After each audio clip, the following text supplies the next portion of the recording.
You guys have several times mentioned like these evil buzzwords, the things that have been thrown your way in various different encounters in the car business. Emotional's one that really irks me. Emotional, aggressive. And aggressive is a bad thing in this scenario? Yeah. Okay. But if it was said about me, it wouldn't be. Right. That's what's wild to me. Said about Mike, they would be like, "Oh, well, we got to promote this guy. I mean, he's so aggressive. Like he goes out there and makes it happen." And then it's like a girl. It's like, oh, she's aggressive. Like it's too much. It's too much from her. Welcome back, everyone, to another episode of The Wheelhouse, and we are absolutely jam-packed today. We're going to continue on with this massive topic that we've been discussing about empowering women in our workplace, and we've got a whole new panel with us today to go through this, and absolutely, you probably couldn't handpick a better panel from what we have, as well as interviews that we've done prior to the show. I want to go ahead and kick us off, of course, with a quick disclaimer that the opinions expressed here by our speakers are theirs, their own, do not necessarily represent their companies, those who employ them, their affiliates, or ASOTU. And this week, we've got with us Michael Wood, General Manager at Checkered Flag Auto Group, which is JLR and Volkswagen in Virginia, Erikka Tiffani Wells, General Manager of Walser Hyundai, and Katie Duncan, AGM Mohawk Chevrolet, and Ashley Cavazos, Marketing Director of DeMontrond Auto Group. Did I get close, at least on the last one? I feel like I was slipping a little bit, but I'm okay. All right. You know who she is. I mean, if I just say Ashley and you guys know who I'm talking about. So it's like we didn't really need to go through all that. But first thing we're going to do is an around the horn. So it's 30 seconds. And if everyone that's here can tell me, is January starting off the way you thought it would? Is it a little bit different? And how would you characterize the Januaries you've seen so far with about a week under our belt? And if we want to go ahead and get started with 30 seconds on the clock. And Katie, would you go ahead and kick us off? Yeah. I think January's kicking off big. We're excited. We have a ton of inventory on the ground. I think everyone's been through this kind of up-down cycle of had inventory, didn't have inventory, and now we're getting into a different selling cycle that everyone's starting to navigate. We're super focused on the experience because you're back into that cycle where everyone has similar vehicles and customers are choosing between who gives them the best experience when they buy a car. We're just training our sales staff on focusing on that over price. And we're just really excited to kick off the year. I like it. All right. And 30 seconds up on the clock. Next, let's continue on with Ashley. And how's this January going for you so far? Yeah, I'm actually so pumped for January. I'm actually live from my Mazda store, and we are launching a whole new product that's new to the industry from a provider that we all know about, but we're the first in the Houston area to get it. It's going to totally enhance our customer experience and our showroom process. So I'm pumped up. Traffic-wise, to echo Katie, inventory is on the ground. Let's go. Is that no spoilers? Come on. I don't want to we're just going to revolutionize everything. That's basically what we're doing. That's you guys just hang on. You keep doing what you're doing. We're going to go ahead and revolutionize. We've got something no one's ever even dreamed of before. But details later. Okay. No. All right. Let's finish going around the horn. All right, Michael, 30 seconds on the clock for you. January's kind of starting out the way 2023 finished. On the Land Rover Jag side, we're seeing, constraints when it comes to inventory. But then conversely, on the Volkswagen side, we're flush with inventory. And what's interesting is on both sides, we're seeing some great growth in fixed operations, whether that be just total revenue, net to gross increases, really, really healthy fixed operations that are going on right now. So, you're starting to see some consumers that are waiting a little bit just to determine whether these rate decreases are going to occur or not, so that they can, reach into that affordability. And that's more specifically to the Volkswagen side, with some major margin compression.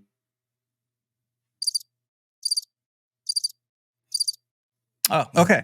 All right. Well, thanks for that, Michael. Appreciate that. Was getting your perspective from there. No, I'm just kidding. I mean, Michael's one of the smartest guys I know. It's better. It's the more guff you give him, the better it is. And then welcome to the show, Erikka. If I can go ahead and get you 30 seconds up on the clock. Let's go. Yeah, let's go. I'm ready. So we have a great month started. I have 10 new cars, 41 used out. We're pacing 178 with a goal of 125. So my team is on fire. Forget this thing that it's slow. It's not slow in January. The only thing that might slow us down is the snow outside because we might get 6 inches. But we got the brooms, we got the boots and the snow jackets. We're going to make this an incredible year. Plus, we're giving away an Ioniq electric vehicle for a month test drive. As long as customers come in and test drive with us, they'll get a chance to win one free for a month on us. What? What does it have to be? Can I virtually test drive? All right. Other than that, I mean, I'm motivated. I'll come test drive one. All and right. Erikka's a little new to like the winter area, but Erikka, snow actually means more cardio because people end up getting in accidents and all that stuff happens. So let it come. Yes, this is when your parts manager should be visiting every body shop around them with conveniently free donuts and something, with a pen with their name on it. All right.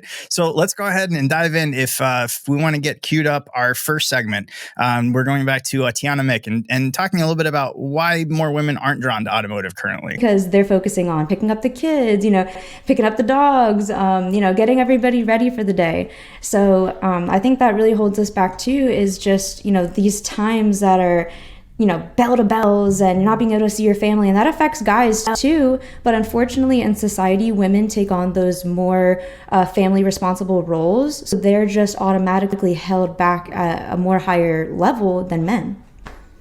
All right, let's you know what, Erikka, and we'll pick up where we left off. And Erikka, if you want to kind of take us first through what your thoughts are on that. Women are not drawn to automotive because of the experience of automotive. Okay, nobody wants to go and work for a place when their experience was crappy. And that's just what it is. When you go to an experience where you go to a nice restaurant or you go and you have a good flight attendant, you say, you know what, I can see myself in my job, or I can see my daughter in that job. When I have an experience that's bad, which is what a lot of people feel automotive experience has been, why would I ever pursue a career in something that I didn't even like the experience that I had?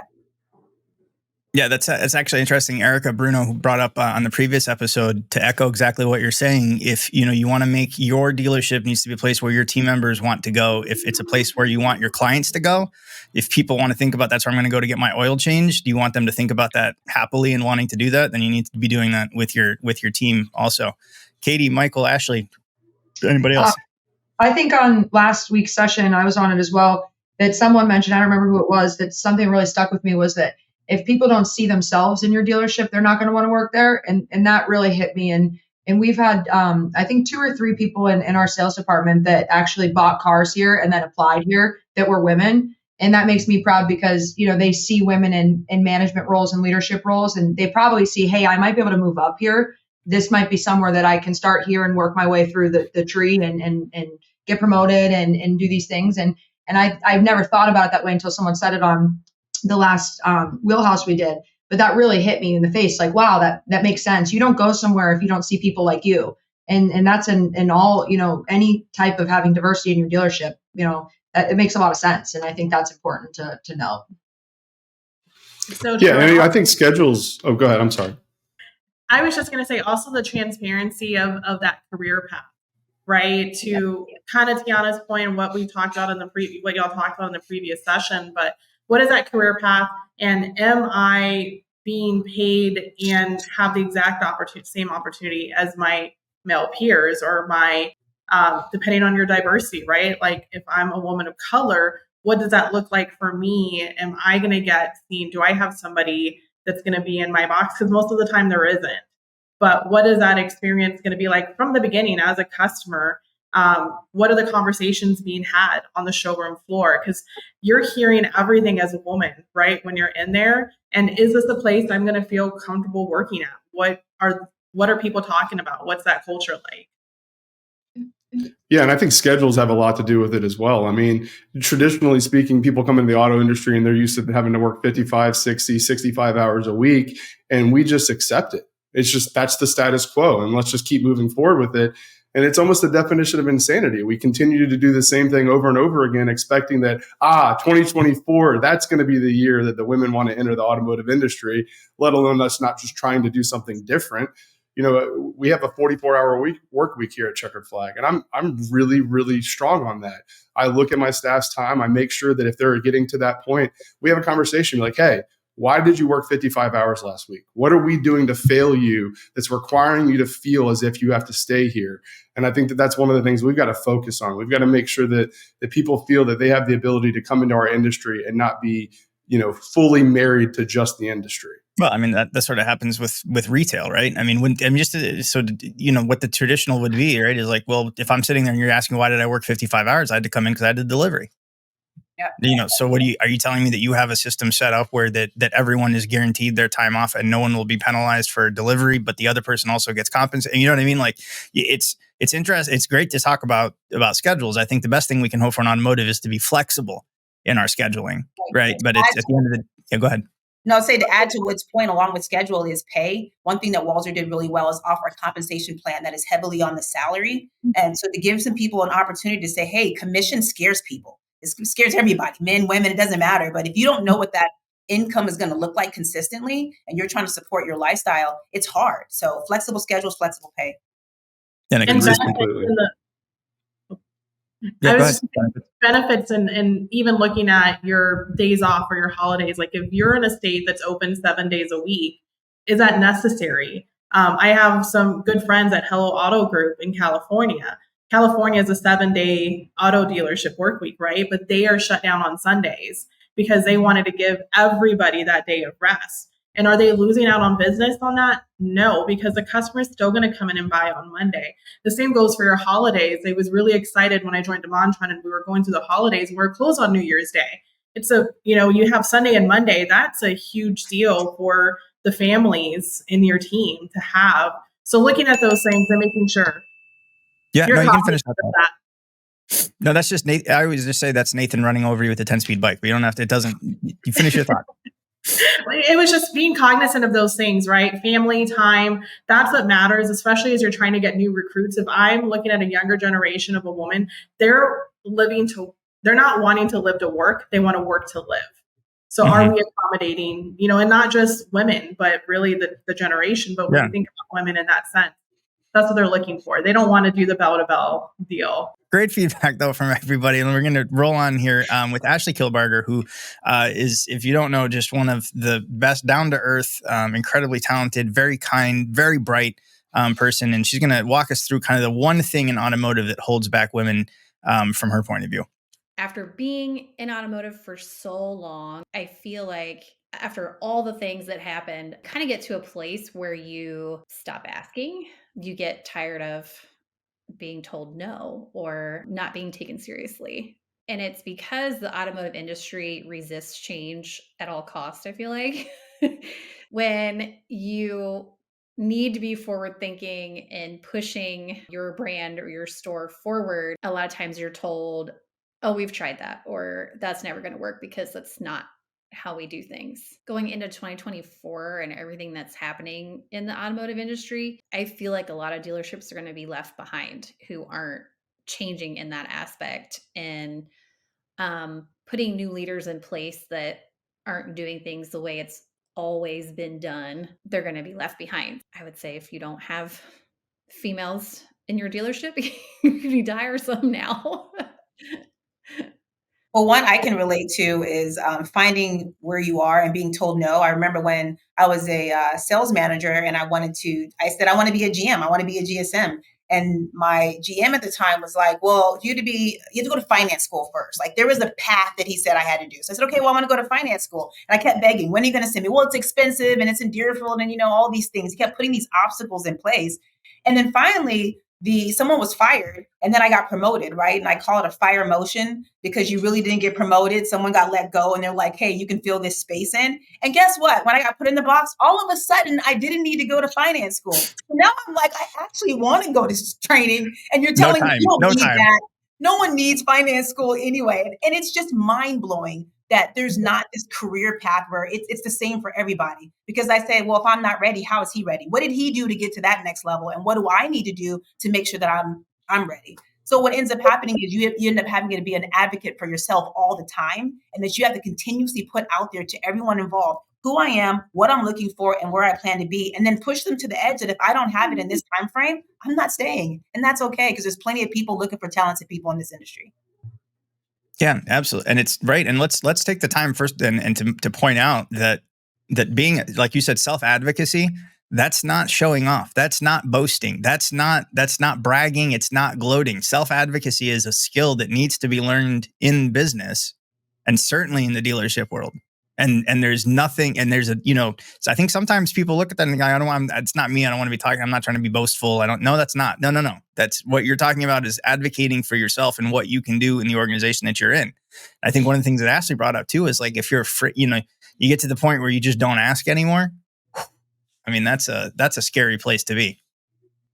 Well, and unfortunately too, though, is as women, most of the time, and I've been in the room when these conversations have been had, the self-advocates are seen as boasting and praising, whereas the men are seen as go-getters and hustlers. And it's like, why is it different when the woman and the man are both doing the same thing? But for them, it's like, oh, like she's annoying, or she just doesn't stop. And it's like, why? Like, she's just trying to make sure you see her and you hear her. The auto industry, despite being 2020. I'm watching Katie's face. I want to know. It's because I've seen it all. I've heard it all. Like all the, women can relate to it. It's so hard for me to even like in a minute to even respond to this, because, I've come up in the business. I've worked through every department in the sales department, and I'm blessed to work where I do with who I do, for who I do, because he's, helped me since I've been super young. My owner, I give him a lot of credit. But it's really hard. I think it is really hard for women, and I think it takes a certain personality type to make it and climb up the ranks in automotive, because it's not easy. And I think that one of the things that I always really struggled with, I was a college athlete, played basketball my whole life. I definitely am an aggressive personality, and one of the things that I've always struggled with is I said this on our last call too, is I think that women get called aggressive and like emotional, and like the charged words that I've heard in my career used towards me that never get you when it's a man, just like you just had said, it's like, oh, they're so passionate and they're so this and they're so that. And then when it's women, it's like, oh, they're emotional and oh, you're aggressive and, you bitchy. And it's like, sorry if I'm not allowed to swear in here. And it's like, oh, it's like, what? Like, no, but they're driven and passionate and this and that. And it's like ambitious. Like, it drives me crazy, like those are the things. But for women, like you have to deal with that, and you have to know like, hey, I'm in this situation, and you kind of have to be able to overcome that and tailor the way that you operate. And hey, I still deal with it, and you never won't. But I think you just have to kind of be aware of it and know that that's the environment you're in. But when you do overcome those things, I think, like we just talked about, to be able to be in a position that I'm in now, to be able to be a leader in an organization and be able to set that, example for other women. And then, I have a female that's been promoted multiple times. She's a sales manager now. I've been a finance manager, salesperson. To be able to see her and help her is like the best thing in the world. See you guys, I'm sure you do the same thing. Like, to be able to give that advice to other women, I feel like is all the reward you need. But I would just say it ain't easy. And I feel like all the things we're saying is so true. And it's an ongoing battle, you're not going to change it overnight. It's so funny. I'd like to think that there's more people like myself out there that want to prop up females and see how much they can add to their teams. But unfortunately, it almost seems like in 2024, the automotive industry thinks that this is an episode of Mad Men and every GM is Don Draper, and that we get to just talk to women the way that we want to and treat them how we want to. And that's just not the reality. Like, it's 2024. Like, there's just no place for this anymore.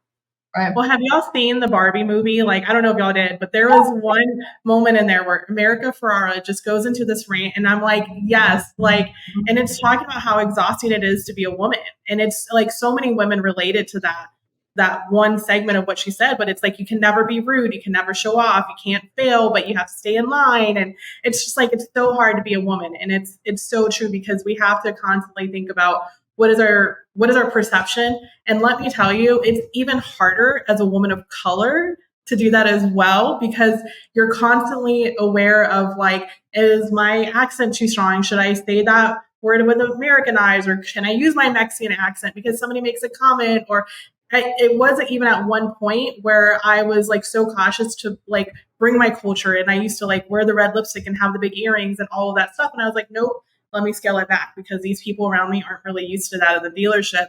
And after a while, I was like, you know what, this is me. And thanks to, and people like Erikka and Wokan and what they started, I was like, I have this community of women who support me and bring in my culture. And I am surrounded by leaders who want me to bring all of me to work because they know bringing all of me means they get 100% of me, right? And when I have to think about all that other stuff, then I can't bring all of me. Wow. So I mean, I have some 2 follow-up questions from that then. All right. So who here has the work alter ego? What does that look like? And is that a necessary skill to have that kind of chameleon, in a professional setting? You're all nodding your head. Yes. Okay. Tell me about it. Well, it's called code switching, which basically is, there's a perception of what people feel like is professional, how you talk or how you dress, or these things are professional. And so when you have those low self-esteem issues where you contemplate, am I still professional if I'm not like everybody else? There was a time when you couldn't have tattoos. Now everybody has tattoos and nose rings and a tongue ring, and it's in, right? Even the military is letting you have tattoos. They're considering people to have long hair, but there was a time when the barrier of entry to get in that meant you had to cover those things up. So the card clip means that for a time and period, you didn't see other people like you. So you said, hey, I will wear my hair straight instead of an afro because that will make me more fit in. It'll make people more comfortable with me. I won't wear big earrings because I don't see anyone else wearing big earrings. And then you get to this place where you're like, forget that. I'm going to be the representation of the next person who says she did it, so I can do it. You guys have several times mentioned like these evil buzzwords and the things that have been thrown your way in various different encounters in the car business. So can we put together the word bank? What are the most common used phrases or words that you guys have heard that are definitely in this segment? Emotional's one that really irks me. Emotional, aggressive, those are 2. Yeah, I mean, those are definitely probably the top 2 that I hear the most. Emotional and aggressive. And aggressive is a bad thing in this scenario? Yeah. Yeah. Okay. But if it was said about me, it wouldn't be. Right. That's what's wild to me. Well, that's why you're passionate, right? Because like that's the flip side. If they said about Mike, they would be like, "Oh, well, they got to promote this guy. I mean, he's so aggressive. Like he goes out there and makes it happen." And then it's like a girl. It's she's aggressive. Like it's too much. It's too much from her.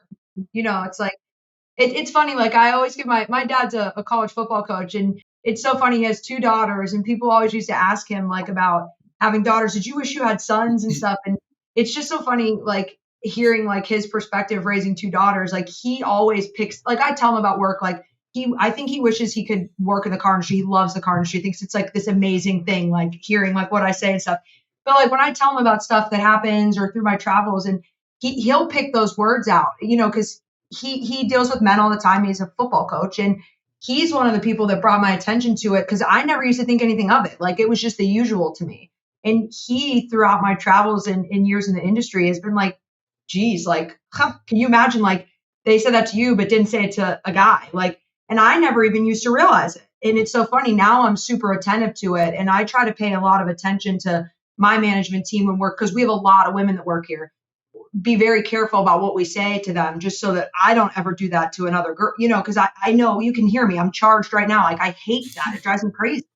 But it's just funny that it took my dad to actually be the one to point that out to me. It's because I was conditioned to think it was okay. Like, Yeah, because if the other person in the meeting were to be honest and they were to say, like, she intimidates me and I don't really know what to do with my feelings. So this is how I'm going to label that. Yeah. I mean, there's also been times where like I have been challenged on when will it be enough when I ask, like, what are the next steps in my career path? Right? Like, isn't it enough? Aren't you happy where you're at? Oh. And really? And it's interesting because, like, well, why is it different for me versus you? Like, you wanted to get where you want to be. And so how do I know what's next for me and what do I need to do to get there? Or why is it okay for a man to want to know and grow into that career path? But for me, it's like, well, be happy where you're at. Be content. Okay. And that's, and we're all allergic to that, right? Like, I'm not trying to be in, that's not me to be in one place, right? Why am I getting the stay stasis, stay just balanced where you're at and don't worry about anything else? Like, where's that? That doesn't even factor into like what your personality is or what, I mean, it's just like a blanket that we just throw on you and be like, you're good there. Just stay there. Yeah, like, I mean, I didn't get to you by just wanting to be happy where I was. If I was, I'd still be a receptionist in Ford in Corpus Christi, Texas, right? I'd still be there if that were the case. But that's, so, and I've heard that not just from myself, but I've heard that from other women in automotive when I've shared that with them, and they're like, yeah, like, it's interesting how there's that different dynamic because we want to know what's next. And we're kind of told to just be happy staying put. We're going to go to our final segment here. Mabel Peralta, we were super happy to be able to fit, and she got a very busy schedule. Grew up in the dealerships, and she's with Rock Ed currently. And we asked her, and Michael, will straight to you when the segment ends, but we asked her, what are dealers missing when leading women?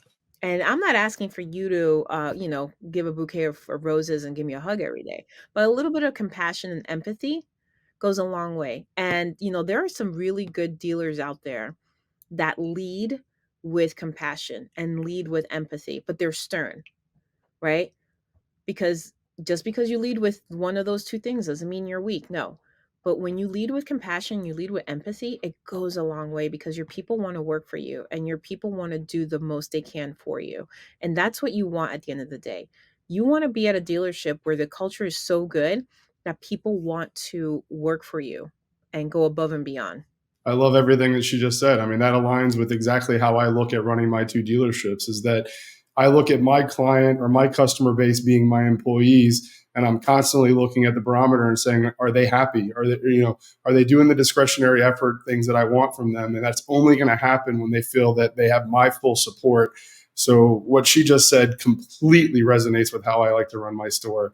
And I think that the culture is the most important thing. My turnover is lower than the rest of my colleagues within the organization. And sure, I get, some flack every now and then because I like to buy lunches here and then, or I'll grab a pack of steaks and go in the middle of the shop and cook for the techs. But that's part of that culture conversation.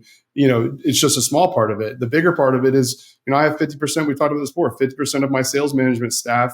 And at one point, 50% of all of my management staff was female. And that was intentional because I know that I needed to create an environment where the females of the future could see themselves there, to the points that Ms. Wells made earlier. If I have managers on the variable side and on the fixed ops side that look like the people that I want to hire, then I'm much more inclined to get that person. But what Mabel just said was just on point. I just want to clarify that in your case, when you're saying females of the future, you're talking about our female leaders? Absolutely. I mean, I've got a female that's in my variable staff right now who she was promoted about 15 months ago. She's been identified to go into our leadership development program. She'll be one-on-one mentoring with me through skip level meetings every single month. And I'm going to pour every bit of knowledge and information I have into her to make her, amazing, because I see the sky's the limit for her. She could be my boss one day for all that matters. And I would love that. So wouldn't an interesting question be to ask her, like, who she sees as the next or another female leader in your organization? Like, if you asked an up and coming female leader in your, when's the last, being honest, that's not something that I did regularly, right? To ask a specific question. So and I had plenty of female leaders, but I don't think I ever said, who in your eyes, who do you see from your perspective that you would bring up? Wouldn't that be is that not a good barometer? I'm asking, wouldn't that not be a good barometer in the organization? I think it would be, but unfortunately, I'm trying to be the person that's creating that environment. So she doesn't really have anybody outside to look at to be that person. So it would take some sort of mentoring from a third party group, from one of the ladies here on the conversation today. I think, and to your point, I've never asked that, and that's a fail on me. Right. No, me too. Eric, I can't tell if I know you're intense, but I can't tell if you're just staring daggers at me or not. But I think this is the perfect segue. I mean, this is why we started WOCAN, right? We started this nonprofit for bringing other women in, for organizations like that, where they say, I don't know where else to connect you. I may not have an ERG or have a group because my dealership isn't big enough yet to have multiple women coming together. But to that point, dealers are missing the women's voices. They're already there and they don't have to be managers. One thing that we did a few years back was grab a steering committee, and it didn't have to be a manager. I took the front desk receptionist. I took different people within the organization and said, hey, we're getting ready to change the CRM. We're getting ready to change the dress code, or whatever policy or procedure or training we were put together, and get voices from different departments to come in and be a part of this committee of change, so that you can look at someone a little bit differently and say, she's not just the front desk receptionist or the tag and title clerk or the warranty admin or the parts supervisor. You find people who in the organization care about the culture of the store and then contribute to its growth. And you're going to find there's more leaders in your store than you ever thought possible. This was for a smaller organization that didn't have an ERG and just needed to bring a group of women together along with the men. And together we talked about issues in the dealership, and then everybody's voice mattered. And when a guy like Wood comes in and says, hey, what do you think about this? Or I really like that idea that you presented, and then amplifies the voice that she already has. It means kudos to her, to him, and to the organization, because then she speaks up and says, you know what, I'm going to speak up too. Are your conversations with your future female leaders, or is it any different when you're talking about getting people to the point of where they're on the bench for development? Are those conversations that you're having, are they different? Would you tell us a little bit about how they're different, or is it pretty uniform? Nah, it's different, because there's experiences that I have that Wood doesn't have, right? He just can't tell her from that perspective. And she's going to have challenges that Wood's not going to have. And I want to have to be able to tell her how to navigate that in real life and turn my alter ego off and on to show her both sides of those things, because it's real life. It is what it is.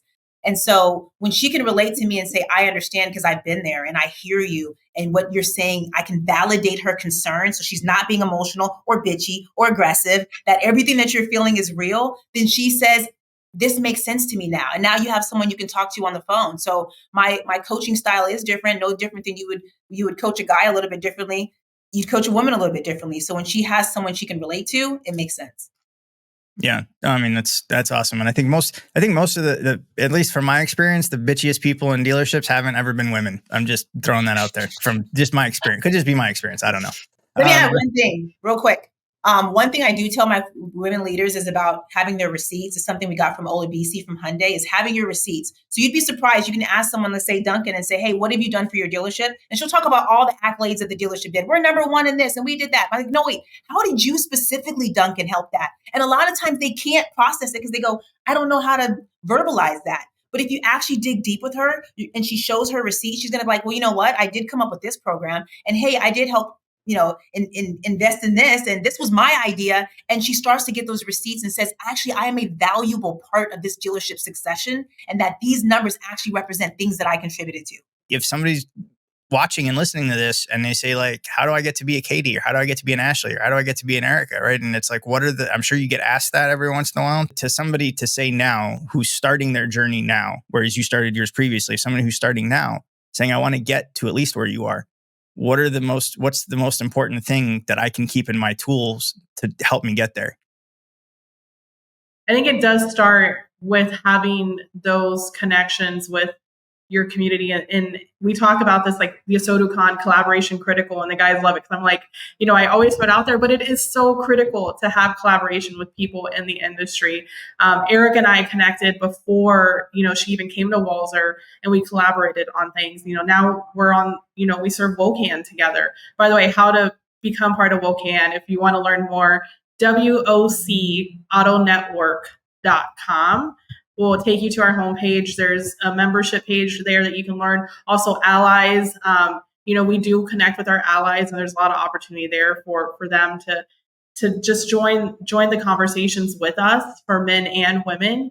But it's really having those people that you can call. For me, that is really what's been 14 years in this industry. I couldn't do it without the community that I now call family in the industry. When she was talking about like leading with compassion and empathy and things like that, one thing I just wanted to add to that was I said, like, when I was a young, entry level exchange specialist before I even went into sales, like I wanted to be a manager, I wanted to be a finance manager, I wanted to be a sales manager. But I always said, like, if I ever became a manager, like I just wanted to be the manager that I never had. Like, you can always backseat drive people, like, oh, if I was a manager, I wouldn't do this. If I was a manager, I wouldn't do that. I've worked for managers in my past that I feel like, just ask people to do stuff that people look at you sideways and are like, well, can you do that? Or like, would you go, make that phone call? Are you going to go tell a customer like that? Just things like that. And I think that when you are cognizant of, like we were talking about, time off and schedules and stuff, like I just think if you're reasonable with people and you treat them the way that, it's so simple to say this out loud, but you treat them like reasonably, like that you would want to be treated, I think it goes such a long way. And it goes like what that woman was saying, like be compassionate and have empathy. And I think that just radiates through culture. And if you're at the top, that just trickles down. And then once it trickles to the next layer, it keeps going. And then you start to see it in your salespeople to salespeople and, throughout everything. And I think that that's super important. For me, it's just continuing to charge forward with being the change that I want to see within my own dealer group. I need to recruit more people that look like me to be involved in these conversations to make it move forward. It's just not going to happen. If it was going to happen, it already would have. So I think it's going to require a little bit of more proactiveness out of me, within the group, within the community, to have these conversations and say, hey, listen, let's address the elephant in the room. We are the problem. We've created the problem. So why don't we fix the problem? I wanted to grab something real quick because it means something to me. But when I got in the car business, I was a daycare teacher, right? I got in the car business because I was making $6 an hour, and I got an opportunity to write service at a small NAPA repair shop and make $8 an hour. So I would tell the women out there that GM doesn't have to be your final destination. You may not see that far ahead yet. You may not know what the future holds. You may not be able to see much farther than the position you're in right now, and that's okay. Because I got in for $2 more an hour, and I keep this $2 bill on my wall so I can remember that we could go from $6 to $8 because I was a single mom trying to take care of my kid. I didn't think I was going to be, running Wocan or running GM somewhere or even a sales manager. I just wanted to sell cars and make money so I can take care of my family. And so to the people out there thinking about people in their organization who could be a future GM, you may not see it yet, and that's okay, right? But if they're coachable and they're trainable and they have a good attitude, just set them up in a direction to support them so they can be the best person they could be. And you may be surprised a year later when you look back and say, hey, I'm glad to say that I was a part of that person's future. I was glad to say that I helped them see it, even if they couldn't see it for themselves. Oh, absolutely. And that's, you guys have just blown me away. And this is one of those things where, like, honestly, just genuinely, this is why I do this, because otherwise I don't think I'd have an opportunity to hear this, from especially from this group of people. And it's been fantastic. And I want to thank you guys, and I want to thank everyone for sticking with us just as we covered this topic. And we probably haven't done it justice, and we probably just scraped the surface, but I figure that's, there's a great quote that my mom raised me with, and she said it's a quote by a fellow named Edmund Burke, and he said that no one ever did less than he who did nothing, because he could only do a little. And I figured if this is the little that we can start with, let's do that. And I also want to give a quick shout out. Michael Smith on Instagram. He's Smitty Sells Cars Fort Wayne. He's at a Toyota Lexus dealership in Fort Wayne. And he's an ally. He thinks a lot alike to what we're talking about here, and definitely very much an ally to the initiatives that we're talking about.